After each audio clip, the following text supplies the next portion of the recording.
அப்படிங்கிறத மட்டும் கொஞ்சம் கூடுதல் கவனம் எடுத்துக்கொண்டு பார்க்க வேண்டும். பொதுவாகவே இந்த ராசியாதிபதி சாட்டர்ன் அப்படின்னாவே இளமையில் கூடுதல் டென்ஷன், போராட்டம், இந்த விஷயத்தை நாம் தொடருவோமா தொடர மாட்டோமா, தோல்வி, அவமானம், அவமானத்துக்கு பிறகு சகிப்புத்தன்மை, பொறுமையுடன் இருந்தால் அதனால் நமக்கு கிடைக்கக்கூடிய வெற்றி, சந்தர்ப்ப சூழ்நிலையினால் சில நேரங்களில் பெற்றோர்களை பிரிந்து படிக்க வேண்டிய ஒரு சூழ்நிலை, இதெல்லாமே கும்பராசிக்காரர்கள் அதிகமாக சந்திப்பார்கள்.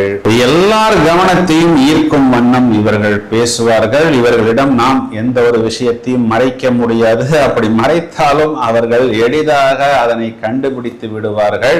ஆனால் நாம் இவர்களுக்கு ஒரு ஆப்டிமிசம், ஒரு பிடிமானம் கொடுத்தால் தான் வாழ்க்கையில் இவர்கள் வெற்றி பெறுவார்கள்.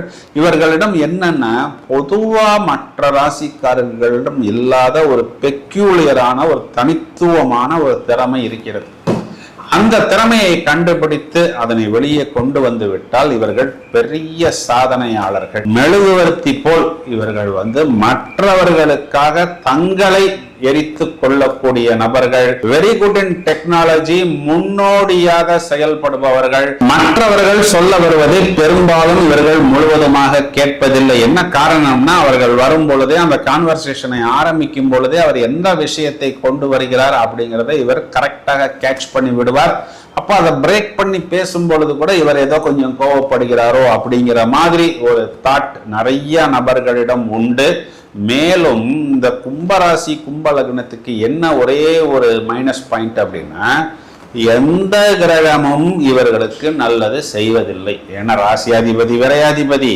இப்போ புதன் இங்க இவர்களுக்கு பஞ்சமாதிபதியாக இருந்தாலும் அஷ்டமாதிபதியாக வருகிறார். சுக்கிரன் இவர்களுக்கு சுகஸ்தானாதிபதியாக இருந்தாலும் அவரே தான் இங்கு பாதகஸ்தானத்துக்கும் அதிபதியாக வருகிறார்.